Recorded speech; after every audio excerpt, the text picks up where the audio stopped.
어린아이답다, 어린아이. 충남 서산에 위치한 한서대학교. 이만교 작가의 소설 작법 강의가 한창 진행 중이다. 글을 쓰기 어렵죠. 이게 묘한 역설이야. 장편 소설 결혼은 미친 짓이다로 오늘의 작가상을 받으며 촉망받는 젊은 작가의 선두에 섰던 이만교 작가. 한동안 창작 활동이 뜸했던 이유는 바로 강단에서 학생들과 호흡하고 있었기 때문이다. 우리가 거의 알고 있는 시들은 대부분 매우 순수하고 순진한 상태에서 삶을 아파하고 괴로워하는 모습을 보여주고 있죠. 그가 강조하는 글쓰기의 핵심 키워드는 자신의 느낌을 솔직하게 표현하는 것. 정직하고 진솔하게 표현하는 것만으로도 작품은 독특한 아름다움을 발산한다고 강조한다. 어떻게 되는지 정말 모르겠어. 어떻게 살아야 될지 나는 진짜 몰라. 라고 하는 지점에서부터 스스로 질문을 던지고 스스로 탐색해 나가는 것. 그게 여러분이 글쓰기의 입구예요. 형 같은 그런 분이셔서 목소리가 너무 나긋나긋하셔서 그런 것 같은데. 좀 잘생긴 다른 그가 꽃중년. 상당히 재밌어요. 제가 원해서 듣는 수업이기도 하고요. 생각의 깊이를 더 깊게 하도록 여러 각도로 이런 식으로도 생각할 수 있고 살아갈 수 있다는 걸 알 수 있게 하는. 사실 이것도 가르치는 것 자체가 또 하나의 새로운 또 작업이더라고요. 그래서 처음에는 이제 글쓰기 창작 과정하고는 좀 따로 시간을 많이 들여야 되고 또 다른 그 교육자로서의 또 기술도 필요하고 그런데 계속 하다 보니까 오히려 이제 저도 어느 정도 자료가 축적되면서 학생들과 함께 공부하는 기분이 들고 여기서 공부한 내용을 가지고 또 좋은 글감이 나오기도 하고 또 제가 창작하는 데서 얻은 것들을 학생들과 함께 이야기 나눔으로써 또 거기서 제가 얻는 것들도 많이 있거든요. 그래서 요즘은 가르치는 것과 제가 글쓰기 하는 작업이 많이 좀 서로가 이렇게 보완되는 것 같아요. 그렇게 몇 년을 걷다가 어느 날 자신의 노하우를 모두 알려주고 싶다는 듯 열정적으로 수업에 임하는 이만교 작가. 어떤 사람이야 존모 씨 일단 이 책에서 나온 현상만 보더라도 첫 번째 존모 씨 어떤 사람이야? 바로 그렇지 하루 종일 걸어. 뭔가 하루 종일 걸어요. 그리고 또 뭐라고 말을 해? 이번에는 존머 씨 이야기를 텍스트로 학생들과 함께 분석하고 토론하는 시간을 갖는다. 일단 혼자 중얼거린다. 영상 세대들을 위해 시청각 자료를 적극 활용하는 것은 필수. 유명 작가의 작품은 물론 학생들의 습작을 꼼꼼하게 살펴보고 분석하는 과정에서 새로운 의미와 깨달음을 발견한다. 왜 미쳤는가가 중요하거든. 이 글을 써보면 써볼수록 뭔가를 알아가는 게 아니라 오히려 더 모르겠더라고요. 우리가 마치 이제 책을 읽어가면 책 한 권을 읽으면 그 책을 통해서 아 이것도 읽어야 되고 저것도 읽어야 되고 오히려 읽어야 될 책이 더 늘어나듯이 글을 써보면 써볼수록 독서를 해보면 해볼수록 공부할 양이 늘어나고 실험해 볼 것들이 더 많아지고 그러면서 더 어려운 느낌도 드는데요. 어쨌든 그만큼 더 어렵다라는 것은 그만큼 더 중요한 문제와 싸우고 있다라는 의미도 드는 것 같아요. 좋은 글을 어떻게 써야 할지 여전히 잘 모르겠다며 겸손하면서도 성실하게 문학의 길을 걸어가는 이만교 작가. 글쓰기에 임하는 올바른 자세와 방법을 친절하고 섬세하게 가르치며 후배 작가들을 배출해내고 있는데 그의 진지한 고민과 자세를 이어받은 젊은 작가들의 독창적이면서도 심금을 울리는 좋은 작품들을 기대해본다. 네, 소설가 이만교 씨 모셨습니다. 안녕하세요. 안녕하세요. 우리 얼마 만이에요? 1년 만인가 봐요. 예, 꽤 오랜만이네요. 네, 예. 작년 여름에 육구 작가 선언 때 예. 이리 카페에서 보고 예, 네. 그리고 처음이네요. 다음엔 또 1년 뒤에 만나는 거 아니에요? 네, 강단에서 글쓰기를 가르치시고 있는 모습을 지금 화면으로 봤어요. 공간 수요 너머에서도 강의를 하고 계신다고 들었어요. 또 나를 바꾸는 글쓰기 공작소라는 책도 내셨죠. 예. 제가 한 2006년부터 수요너머 연구소에서 이제 글쓰기에 대한 강의를 해왔거든요. 그래서 그 결과물로 한 3년 동안 이제 강의했던 결과물로 작년에 책을 냈죠. 예. 제자들이나 수강생들이 제출한 작품들을 꼼꼼히 읽으면서 다양한 것을 발견하셨을 것 같아요. 왜 학생들을 가르치면 그만큼 좋은 글을 쓸 거라는 생각은 우리의 오산이잖아요. 예, 그 이제 작가가 되면 습작생들 작품을 이렇게 뭐 도와주는 마음으로 혹은 이제 비평하는 마음으로 읽게 되는데 제 습작기 때도 그랬듯이 당연히 엉망인 작품들이 많죠. 그래서 처음에 가르칠 때는 그런 글을 읽을 때 시간이 좀 아깝다라는 생각도 했고, 그런데 이제 읽어가면서 굉장히 많은 것들이 발견되더라고요. 부족하면 부족한 대로, 또 잘 쓴 학생들은 잘 쓴 학생대로 여러 형태의 문장들이 발견되고, 주인공의 뭐 감정 묘사라던가 그 사람이 즐겨 쓰는 문장 구조라던가 그 사람의 어떤 그 즐겨 쓰는 어휘라던가 이런 것들을 관찰해 보면 굉장히 많은 걸 발견하게 돼요. 그래서 아주 흥미롭게 학생들 작품을 하나하나 이제 꼼꼼히 읽어 나가게 됐어요. 원래 등단은 시로 먼저 하셨죠? 예, 그렇다면 소설로의 전향은 왜? 돈 좀 벌어볼까 하고. 정말이요? 그때는 소설이 워낙 90년대 들면서 이제 시가 좀 하향 곡선을 긋고, 아무래도 80년대가 이제 흔히 시의 시대다라고 할 만큼 시가 이제 전위에 서서 굉장히 왕성한 활동을 했는데, 또 90년대에는 이제 소설이 좀 많이 독자들에게 호응을 얻고, 또 좋은 작가들이 그때 굉장히 활발한 활동을 했던 것 같아요. 그러면서 자연스럽게 시도 쓰는데 이제 소설도 썼죠. 그래서 저는 사실 제 시가 원래 좀 약간 수다스러웠어요. 그러니까 약간 긴 시였어요. 그래서 저는 써보면 제 시와 단편 소설이 더 유사하고 단편 소설과 장편 소설이 더 차이가 나는 것 같아요. 그게 워낙 다른 서사 구조를 갖추고 있기 때문에 그런 식으로 저는 시에서 소설로 옮겼지만 별 그 옮기는 게 그렇게 저한테는 아무런 중요한 것도 아닌데, 우리 이제 문학 간습이 시 소설을 딱 구분하고 거기에는 엄청난 무슨 장벽이 있는 것처럼 청탁을 해오고 그렇게 규정을 하니까 이제 시에서 소설로 옮기는 분들을 볼 때마다 다들 어떤 특별한 동기나 어떤 그런 것들을 찾는 것 같은데, 글쎄요, 꼭 저는 그런 것 같지는 않았어요. 네, 많은 분들이 이만교 씨 하면 결혼은 미친 짓이다로 기억을 하시는 예. 분들이 많을 거예요. 소설은 물론이고 영화가 되어서도 많은 사람들에게 예. 이제 관심을 많이 받게 되었는데요.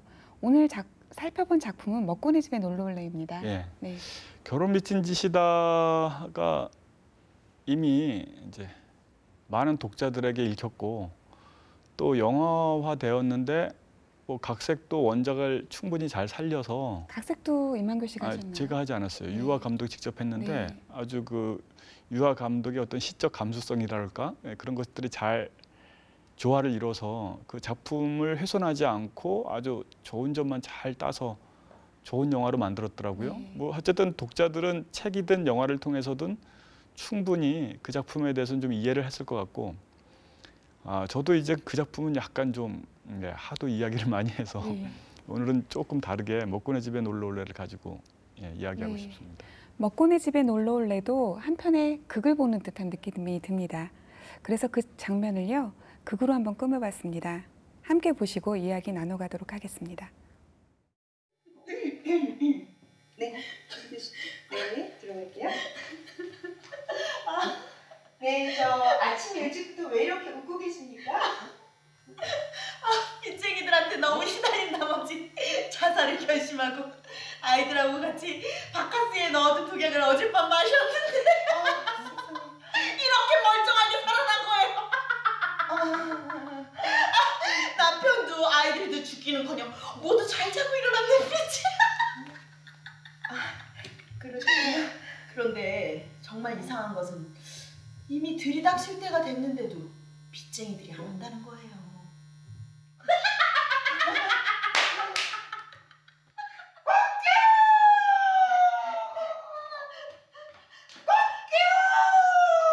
죄송한데요. 한낮인데 왜 이제 오십니까? 이놈아, 뭐가 한낮이냐? 온통 어둠과 한숨뿐인데 그 속에 있는 사람들을 생각하면 내가 온다. 왜? 꼭이요! 꼭이요!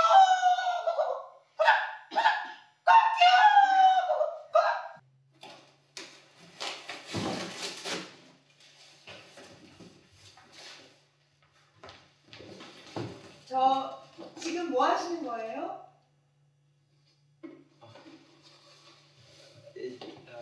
제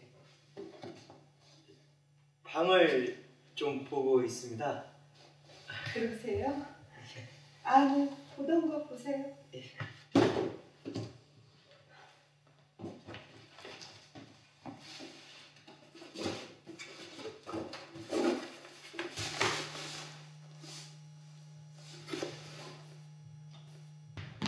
저 택시!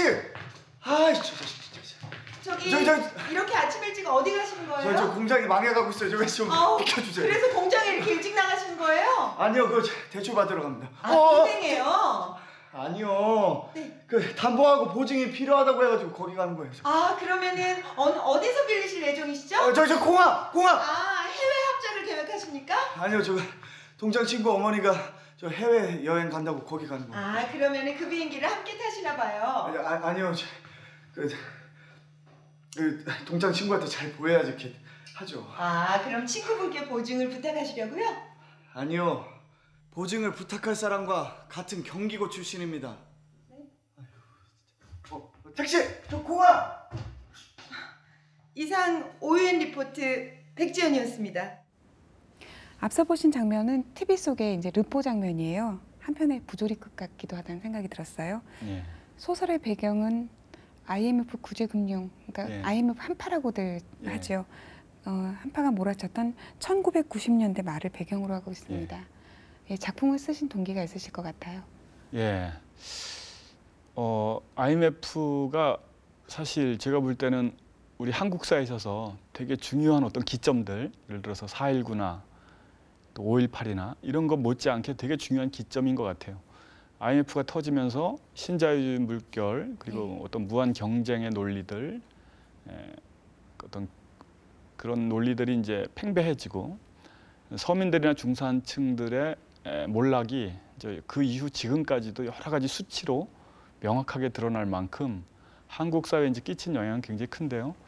저도 개인적으로 IMF 영향을 받았어요. 근데 저 개인은 받은 것이 없어요. 왜냐하면 그 전에도 백수였고 IMF를 맞고도 백수였기 때문에 저는 전혀 영향을 안 받았는데 제 주변에 저희 친척들이나 친구들이 정말 뭐 5 중에 1명 정도는 이제 그 구조조정 한파를 받거나 하는 어려움을 겪었고, 근데 그런 과정을 옆에서 지켜보면서 그런데 그 참 묘한 그 아이러니가 느껴졌어요. 왜냐하면 그 IMF 터질 쯤이 사실은 우리가 80년대 학생 시절에 데모나 이런 것들을 하면서 우리들의 수건이었던 민주화 과정이 어느 정도 이루어지는 때였고, 그래서 나름대로 좋아지는 때였는데 전혀 생각지 못했던 또 다른 한파가 와서 굉장히 당혹스럽기도 하고, 그리고 또 IMF가 벌어져서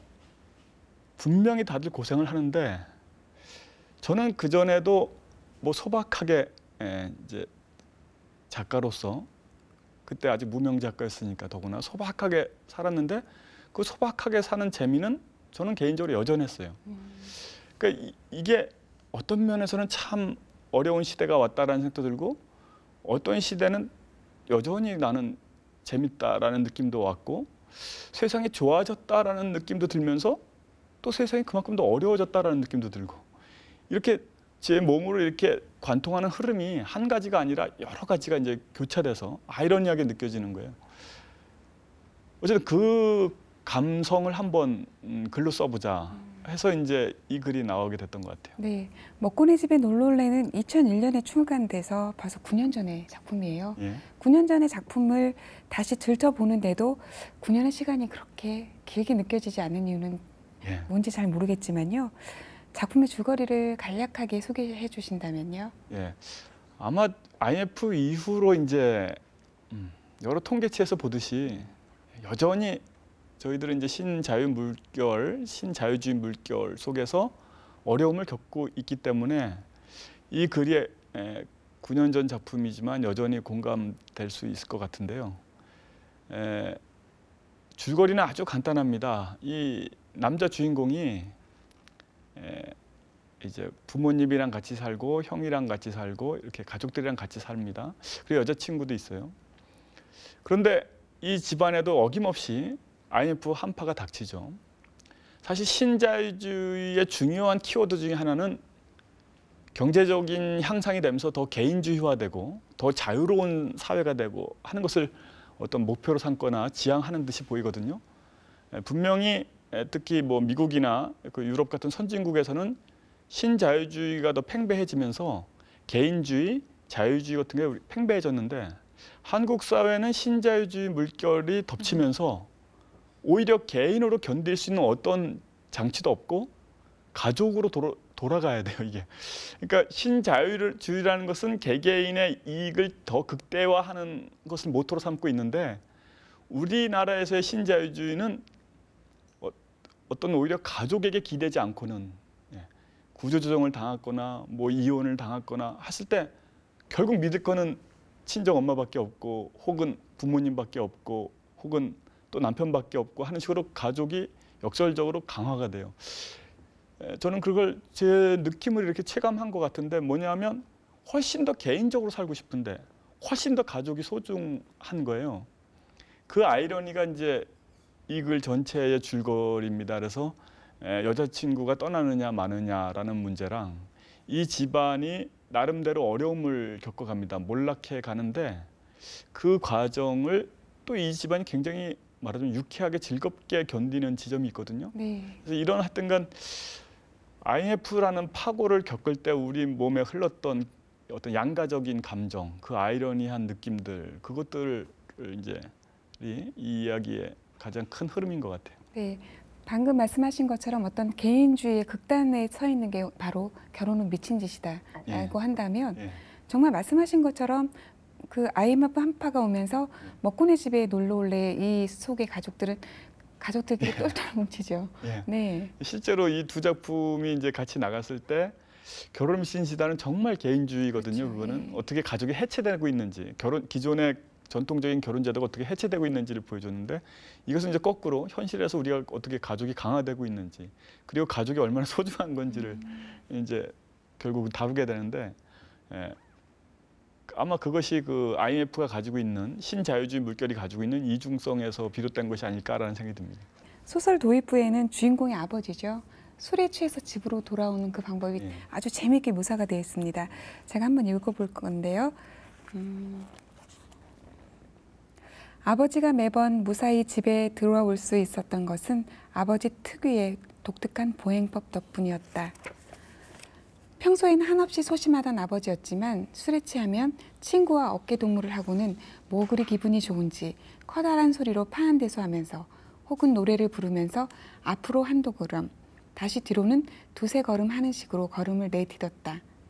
그러다 보면 놀랍게도 아버지 땀엔 집으로부터 멀어지면서 술을 마신다는 것이 결국은 집으로 귀가하는 꼴이 되고 마는 것이다. 이 보행법은 할아버지나 할머니 어느 쪽에서도 보이지 않던 아버지만의 독보적인 것이었다. 앞을 향하여 껄껄 웃어 젖히며 나아가는 듯하지만 실제로는 초연히 뒤로 물러나기 말이다. 그렇다면 어쩌면 제가 읽었던 이 문장이 이 소설 속에서 이 가족들이 유연한 태도를 가질 수 있는 그런 방법 중에 하나인가 아닌가 그런 생각도 지금 드는데요. 네.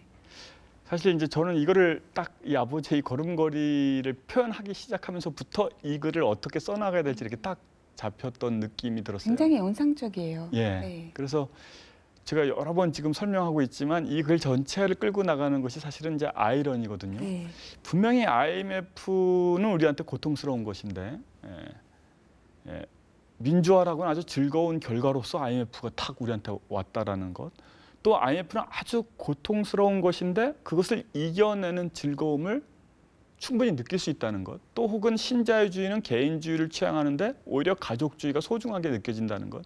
이런 역설적인 것, 아이러니한 것들이 우리 삶에서 계속해서 이제 벌어지는데 이런 것들을 서민들이 어떻게 이겨나가는지, 그들이 왜 예를 들어서 어려운 한국사 속에서도 웃고 있는지, 그 힘은 어디서 나오는지 뭐 이런 이제 생각을 하다 보니까 이런 아이러니하고 역설적인 정서를 이 사람들이 느끼는 것이고 즐기는 것인 힘이 그게 이제 정말 풀보다 빨리 일어나고 혹은 풀보다 빨리 눕는 어떤 그 기층 서민들의 힘이 아닐까라는 생각이 들었고, 그것을 한번 유쾌하게 좀 풀어내 보는 방식으로 써보자. 네. 그런데 이제 맨 처음에 이 아버지의 보행법을 딱 쓰면서 나머지 인물들도 이런 관점에서 서술해 나가면 그 인물들의 움직임이 되게 역동적이겠다. 이제 이런 생각이 들었어요. 그럼에도 불구하고 현실적으로 그 시대에 IMF가 닥쳤을 때 수많은 사람들이 참 비극적인 상황으로 그렇게 끝을 맺는 경우도 많았었죠. 그럼에도 불구하고 우리가 이겨내야 할 것은 바로 이런 식의 방법이 아닌가라는 생각을 저도 해보게 되었었는데요. 그래서 평론가 장은수 씨는 이만교의 경쾌함은 가벼움의 무거움이다라고 표현했어요. 오히려 이렇게 가볍게 글을 진행시키고 있지만 읽는 이들은 어떤 그런 페이소스, 어떤 삶의 무거움 이런 것들을 저절로 느끼지 않을 수가 없지 않았을까라는 생각이 들어요. 예, 저도 이제 그래서 이 글을 쓸 때에 말하자면 글쓰기의 전략으로서 굉장히 슬픈 장면이거나 고통스러운 장면인데 아주 우스꽝스럽거나 유쾌한 어떤 현상이 벌어지고, 그래서 막 유쾌하고 즐거워서 이 장면을 읽는데 왠지 뒤가 찝찝하기도 하고 약간 쓸쓸하기도 하고 이렇게 교차되는 감정을 독자들이 느낀다면 내가 이 IMF를 겪고 그리고 이 책을 통해서 표현하려고 하는 그런 양가적 감동의 역동적인 흐름이랄까 이런 것들을 같이 느끼는 것일 수 있겠다라고 해서 아마 그렇게 읽어준다면 그게 이제 저랑 같이 잘 교감이 되는 독자이겠죠. 예. 먹고까지 이제 3대가 한 집에 모여 살고 있는데 방금 말씀하신 것처럼 이미 이 세대들이 느꼈던 행복이라는 것도 그들이 사실상 가장 어려울 때 느꼈던 행복인데요. 그래서 제가 그 부분을 읽어볼까 합니다. 그러나 그것은 정말이지 말도 안 되게 웃기는 얘기였다. 식구들이 저마다 회상하는 가장 행복했던 그 어린 시절이라는 게 사돈 어른과 어머니의 경우는 일제 식민지 시대, 그것도 태평양 전쟁이 막바지로 치닫던 암흑기였고, 매형의 경우는 6.25 직후이고, 큰 누나와 형과 작은 누나는 5.16 군사 쿠데타 직후거나 유신 독재 시대였으며, 나의 유년 시절이란 끔찍한 광주 학살이 벌어진 바로 그 무렵인 것이다. 이처럼 가족들의 삶이 한국 사회의 어떤 굵직굵직한 사건들과 연결되어 있어요. 그만큼 한국사가 격동사였다라는 걸 말해주는 그런 이야기도 아닌가 싶기도 한데요. 예, 사실 민족사를 훑어보면 민족사의 흐름하고 개인사로서 경험하는 흐름하고 약간 다를 때가 되게 많아요. 네. 굉장히 어려웠던 시기인데 나는 그때 유년기였기 때문에 그 어려운 흐름들을 모르고 되게 행복했다고 생각을 하고 또 그 여러 가지로 사회가 좋아지는 지점이었지만 내 개인사적으로는 어려운 불행이 닥칠 수도 있었고요. 그래서 저는 이제 저도 말하자면 80년대 대학을 다녀서 한국사, 역사 이런 것에 대한 약간 강박적인 어떤 사고를 하고 있었는데 이런 민족사 혹은 집단사가 개인사에 반드시 영향을 미치고 있고 상호적인 관계는 분명하지만 그것이 아주 단선적인 관계가 아니라 이렇게 역설적이고 역동적이고 아이러니한 관계로 유지되기 때문에 오히려 그렇기 때문에 더 역사라는 것이 더 우리가 이렇게 반추해 볼 만한, 그리고 어떤 역사 속에서 살아도 결국은 거기서 어떤 인간적 가치를 찾아볼 만한 그런 것들이 생긴다라는 그런 것들을 이렇게 발견하면서 저 자신이 이제 굉장히 말하자면 이렇게 좀 풀려나는 기분이랄까요? 삶을 조금 더 이렇게 다각도로 바라보게 된다랄까요? 그래서 이제 아마 이 문장도 그런 것들을 좀 전달하고 싶어서 이렇게 이제 좀 썼던 것 같아요. 예. 어쩌면 지금 말씀 들어보니까 소설의 내용이 아니라 어쩌면 이만교 씨의 어떤 마음 자세 같은 것도 읽혀지네요. 아이고 저거 그 새끼 뭐냐 저거 완전 저 귀신이 따로 없네. 그러니까 에? 무술 무단자 경찰관 12명이 한꺼번에 넘쳤는데 소용이 없대잖아. 그래 저게 죽어 아주. 야 홍길동이요. 선생님 그렇게 가난한 집에서 태어났대잖아요. 아이고. 아 그러니까 이 중학교 때부터 사회 무술과 1대1로 이게 맞짱을 깐 거야. 대단한 거지. 난놈이야. 수십 발 쏴댔는데도 다시 살아났다잖아. 터미네이터 하니까 몰라. 터미네이터가 뭐요? 아 그 왜? 그 아놀드 슈왈츠네거. 엄마 이거 있어 이거 손가락 엄청 들이고 이러고 죽는데. 그런 것이 또 있어. 아유 저그 사람 가방에 없는 게 없대요. 그 야당 의원들이 신창원이 잡으러 갔대요. 왜? 국감 자료더라고. 걔가 다 갖고 있는 거야. 아유, 아니 어떻게 알았는지 나지 어떻게 알았는지 세상에 이 금모으기 때 동참하지 않으면 부잣집만 찾아들어. 그러니까 그 신고를 못 하는구나. 그래서. 그렇지. 길목마다 지키고 서 있으면서 왜 못 잡을까? 응? 그러니까 일단 지키면 거기 국도로 따라가는 게 아니라 요거 행정구역 따라서 그 경계선이 있잖아. 그쪽 라인으로 이렇게 비켜가잖아. 그거 왜 그러는 건데? 아이 그거 그 우리나라도 경찰들 그렇잖아요. 자기 구역 아니면은 눈앞에서 싸움질해도 뭐라고 하나? 그렇지. 그런 룰인 거야. 하잖아. 코앞에서 그 싸움질해도 가만히 있잖아요. 그렇지. 아 그러니까 자기 구역 행정구역 아니라고 서로 미루느라고 해서 서로 싸우는구나. 그러면 신창원은 마이웨이를 쭉 가주는 거지. 야 이거 괜찮네. 야 신청. 정말. 아니 구역국하냐고 그러면 성역도 없는 우리나라 그 잘난 암기부는 뭐 하고 있어? 어? 경찰들이 잡아오면 고문할 준비만 단단히 하나 보죠 뭐. 나는 우리 집에서 막내가 제일 웃겨. 야 너 하이콤이다. 신창원 기억하시는 분들 많으실 텐데요.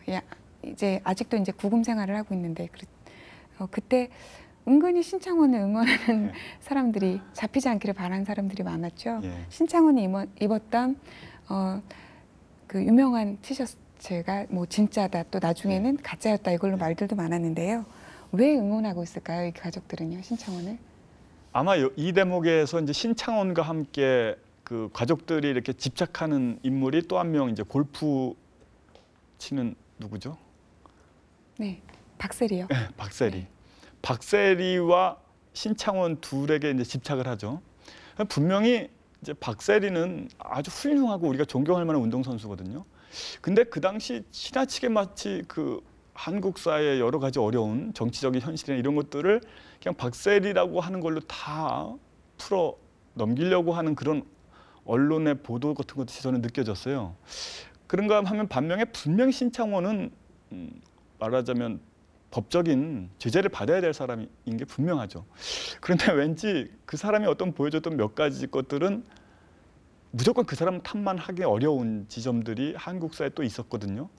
그러니까 이 가족들이 이제 사실 신창원을 무조건 옳은 사람이라고 할 수는 없지만 왠지 이제 연민이 들고 또 그 박세리가 훌륭한 사람인 건 정확하지만 괜히 한 번쯤 비꼬게 되고 하는 이런 식으로 이 가족들이 이제 반응하게 되고 그것을 약간 제가 볼 때는 이제 재밌게 약간 희화화하려고 했던 것 같아요. 네, 그러니까 가족들의 대화를 이렇게 읽다 보면 공권력에 대한 풍자 이런 것들도 익혀지잖아요. 네. 뭐 한국 사회에서 공권력이 늘 여러 가지 관점에서 보면은 아주 거칠고 그리고 아직까지 서민들의 정서와 잘 밀접되어 있는 그런 공권력 행사를 많이 못 본 것 같아서 작품 속에서 이제 큰 누나가 임신을 하게 되죠. 작품 속에서도 밝히고 있듯이 그 IMF 시대에 가장 용감한 사람들이 바로 아기를 갖는 사람들이었죠. 네. 근데 온 가족이 축하해줘요. 네. 사실은 이제 뭐 이 가족은 말하자면 기층 서민인데 기층 서민이 가지고 있는 가장 강력한 힘은 생명력이죠. 어떤 상황에서도 웃어 넘길 수 있는 힘, 또 고통스러울 때 오히려 더 마음을 내는 힘. 그리고 분명히 자기네들이 더 어려운데도 자기보다 더 어려운 사람을 보면서 위로를 받거나 도와주려고 하는 힘.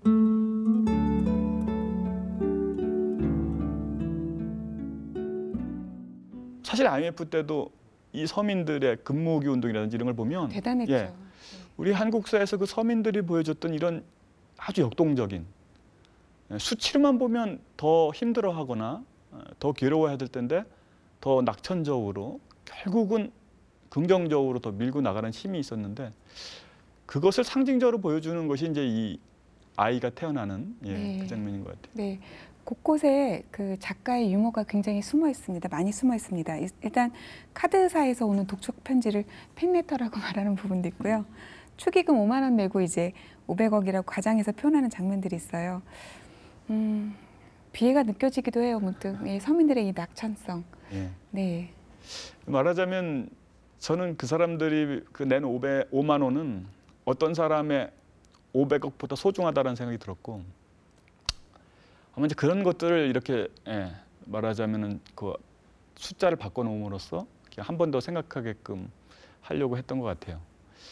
사실 이 글이 이렇게 이제 황당한데 바로 이런 지점에서 이제 약간 씁쓸한 거죠. 네. 예, 이거 웃어야 될지 울어야 될지. 예. 먹고네 집에 놀놀래를 많이 읽으셨겠지만 혹시나 또 안 읽으신 분들을 위해서 먹고네 집, 먹고가 무엇일까 궁금해하시는 분들이 많으실 거예요. 어쩌면 이 먹고라는 것은 소설가 임완교 씨의 화두일지도 모른다는 저는 생각을 했는데 이제 소설 속에서는 큰 누나가 이제 딸을 낳게 되죠. 그러니까 누나의 시어머니가 이게 먹고 그러면서 이제 아쉬움에 한 말인데 그게 이제 이름이 되고 말았죠.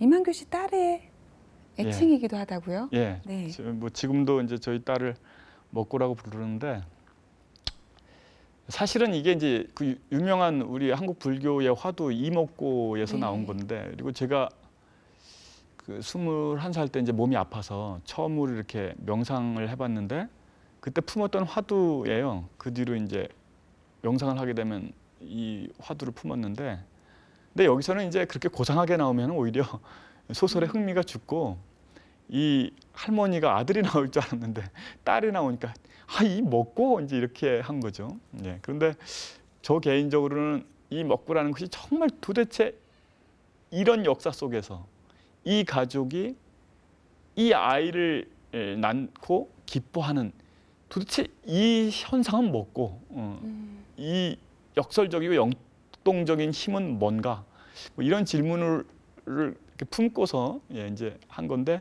일단 독자들이 그것까지 읽을 필요는 없을 것 같아요. 그냥 재밌게 이 외할머니처럼 도대체 이 먹고 하는 그 어쩔 수 없는 우리 할머니 세대가 가지고 있는 그 남아 선호 사상 같은 것이 그냥 이렇게 내비쳐도 괜찮다는 생각이 들어요. 네.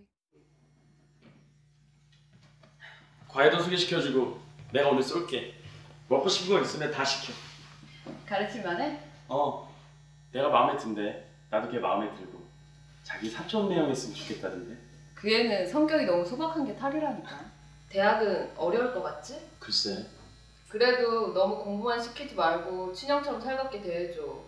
그건 염려 마. 며칠 전에 걔가 브레이크 댄스를 추는 거야. 그 계단을 오르락내리락 하는 동작 알지? 근데 너무 잘 추더라. 너 그거 본 적 있지? 그래, 나도 본 적 있어.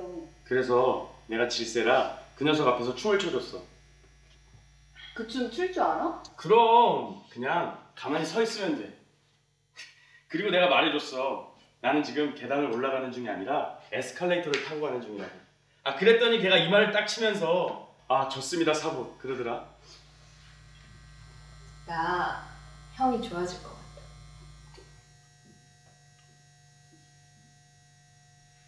정말이지.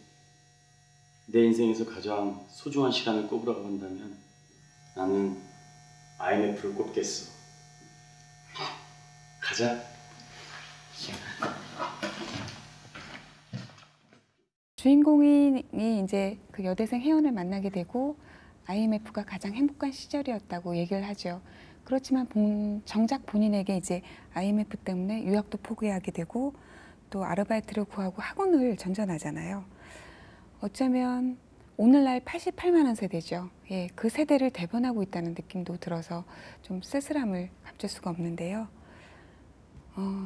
아까 말씀하신 것처럼 IMF 구제 금융 이후에 우리 사회는 굉장히 크게 변했고 회복되는 조짐이 있다고는 말하지만 여전히 어딘가를 향해서 계속 나아가고 있다는 생각이 드는데요. 아직도 여전히 그때 그 상황 아닌가요?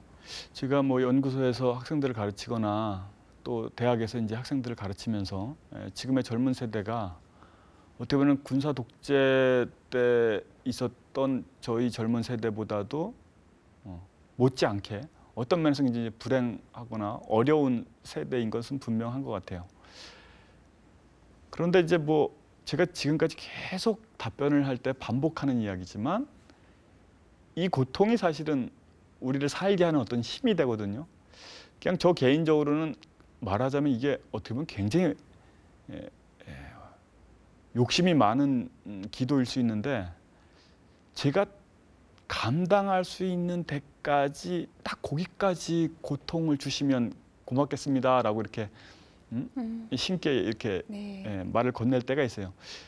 충분히 감당할 수 있다면 딱 거기까지는 와도 괜찮은 것 같아요. 그러면 분명히 더 많은 생각들, 더 많은 어떤 일들을 제가 겪거든요. 그러면서 제 생명은 더 이렇게 달아오르고 더 많은 걸 깨닫게 되고 그래서 뭐 이런 고통들이 또 우리 한국 사회를 다른 방식으로 추동하는 힘이지 않겠는가 라는 생각도 들고 우리 각자의 이제 몫이겠죠. 이것이 고통스럽다라고만 하는 것이 아니라 그것을 각자 어떤 힘으로 변환시킬 것인가. 그게 이제 각자의 몫이겠죠. 지금 말씀하시는 것에서 아주 종교적인 색채가 또 짙게 느껴지기도 하는데 종교가 따로 있으세요? 아니, 종교가 따로 있지는 않습니다. 제가 이제 그 20살 때 몸이 아파서 명상하던 버릇으로 쭉 명상은 하고 있는데 사실 저희 아버님은 성공의 신부님이셨고 해서 아마 그냥 이렇게 어릴 때부터 이제 성당을 다니니까 뭐 이렇게 그런 정서는 저한테 있는 것 같아요. 이렇게 제가 삶에서 위기를 겪을 때마다 다시 읽는 책이 이제 성경이나 불경 그리고 야 여기 다 있구나. 나는 성경과 불경에 작은 각주를 달고 있구나. 뭐 이런 생각이 들 때가 많아요. 아, 돌아가신 아버지가 몇 차례에 걸쳐서 이제 환상으로 등장하죠. 어떤 의도가 있으셨을 것 같은 생각이 들어요. 사실 저는 이것도 그래요. 우리는 죽었다 살았다 이렇게 생각을 하지만 내 마음속에서 살아있으면 살아있는 거예요. 내 마음속에서 진정한 대통령이면 그 사람이 나의 대통령이듯이 죽었다 살았다가 중요한 게 아니죠. 내 마음속에서 엄청나게 역동적인 힘을 주는 그것은 살아있는 것이기 때문에 당연히 이제 여기서 등장인물들이 또 이 부모님이 돌아가셨지만 얼마든지 내 마음에서 다시 나타나는 거고 그것을 그대로 그냥 쓰자. 그렇게 해서 이제 나온 것 같아요. 네. 먹고네 집에 놀러 올래에서는요. 또 물의 이미지들이 굉장한 상징성을 갖고 있다는 생각도 들었어요. 그러니까 작품 초반에 할아버지의 고향이 이제 댐 공사 때문에 수몰지구가 돼버리죠. 또 마지막에는 주인공 가족들이 살던 집이 홍수 때문에 이제 빗물에 잠기게 되잖아요. 사실 뭐 물의 이미지를 통해서 이 글을 좀 더 이렇게 작품성 있게 쓰자 이런 뭐 각오 이렇게 생각을 하는 건 아니에요.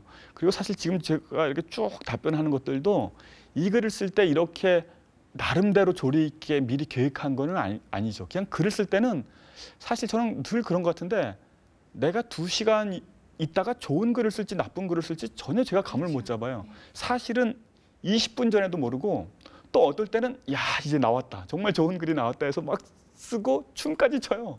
그거를 일주일 내내 계속 하는데 한 일주일 더 지나서 보니까 별로인 거예요.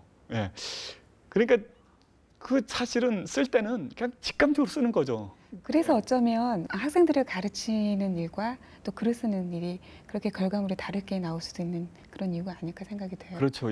사실 그것은 이제 말하자면 다른 퍼소나예요. 글을 못 써도 좋은 선생님 될 수 있고 글을 잘 쓰시는 분들이 학생들 가르치기는 무지하게 어려워할 수도 있고 전혀 다른 관계를 맺는 방식이기 때문에 그리고 다른 종류의 글을 상대하는 방식이기 때문에 그러면 방금 떠오른 의문인데요. 글쓰기 수업이라는 것이 꼭 있어야만 하는 걸까요?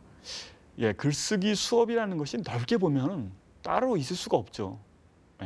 말하자면 뭐 그 어떤 방법적으로 잠시 누구나 한 번쯤 그것을 경험해 볼 만은 하지만 예술가의 길 혹은 작가의 길은 혼자서 가는 거기 때문에요. 그런데 또 그런 각오가 되어 있는 사람, 혼자서 갈 수밖에 없구나, 그리고 혼자서 가야지라는 각오가 되어 있는 사람이 모이면 엄청난 시너지 효과를 일으켜요. 이것도 굉장히 아이러니하고 역설적인 건데요. 함께 모여서 뭔가 좀 도움이 되는 사람들을 만나서 그 글쓰기 모임을 해봐야지 하는 사람들은 별로 오히려 그 모임이 힘이 되지 못하고 계속 상대방한테 의존하거나 또 상대방이 못하는 부분들을 불만을 갖게 되는데 나는 내 혼자서라도 열심히 할 수밖에 없고 그것이 작가의 길이지라고 하는 사람들이 오히려 모이게 되면 엄청난 시너지 효과가 일어나는 것 같아요. 분명히 한 명일 때보다는 두 명, 두 명일 때보다 세 명의 그 힘은 굉장히 크거든요. 예, 그래서 그런 점에서라면 글쓰기 공부가 엄청나게 필요하다. 그런 자세만 되어 있다면 뭐 그런 생각이 들어요. 예.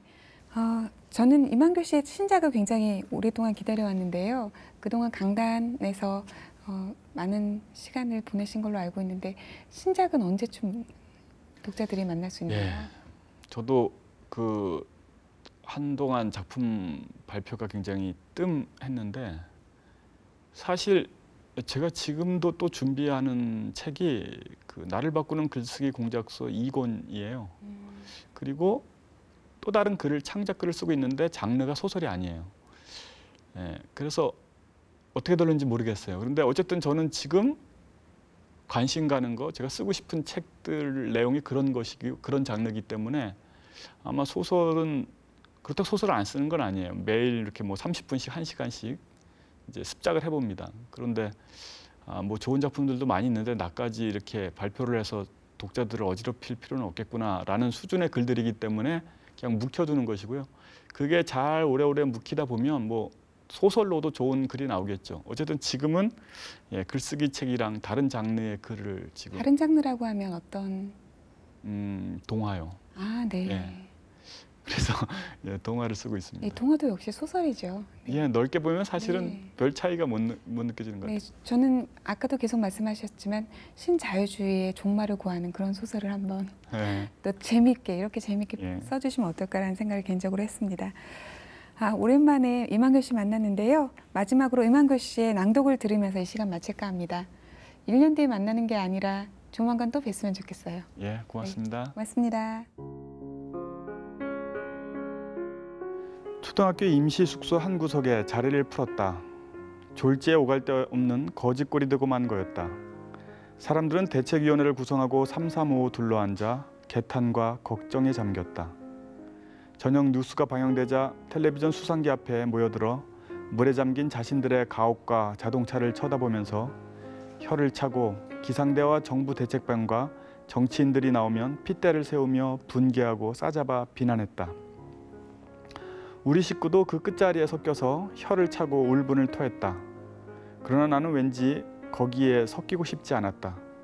다시 그 자리로 돌아가 앉기에는 지난 1, 2년의 세월이 너무 억울할 것만 같았다. 우리가 잠시라도 방심하면 그들은 세상을 늘 이 모양 이 꼴로 만들어 놓는 것이다. 역사의 흔적들이 단 한 번도 우리 집을 핥히지 않고 지나가 준 적이 있었던가. 우리 집은 이 나라의 가장 변두리에 위치해 있으면서도 언제나 그 한복판의 상처를 받았다. 그러나 우리 집을 지나간 그 어떤 정치 경제사의 불운과도 무관하게 우리는 또 행복할 수 있었다. 얼마간의 시간이 지나보면 그러나 그 행복은 우물한 개구리의 안일한 자기 만족이었을 뿐 결국 위정자들의 부정부패를 도와준 꼴이 되어 있었다. 그렇게 모든 행복은 한순간에 물거품이 되어버렸고 다시 뉴스 앞에 모여 앉아 개탄과 핏대를 세워야만 했다. 이 어긋나면서도 맞물려가는 지긋지긋한 두 개의 나사바퀴로부터 나는 잠시나마 벗어나고 싶었다. 먹고를 무동 태우고 복도로 나갔다. 그리고 복도 끝을 신나게 뛰어다니기 시작했다.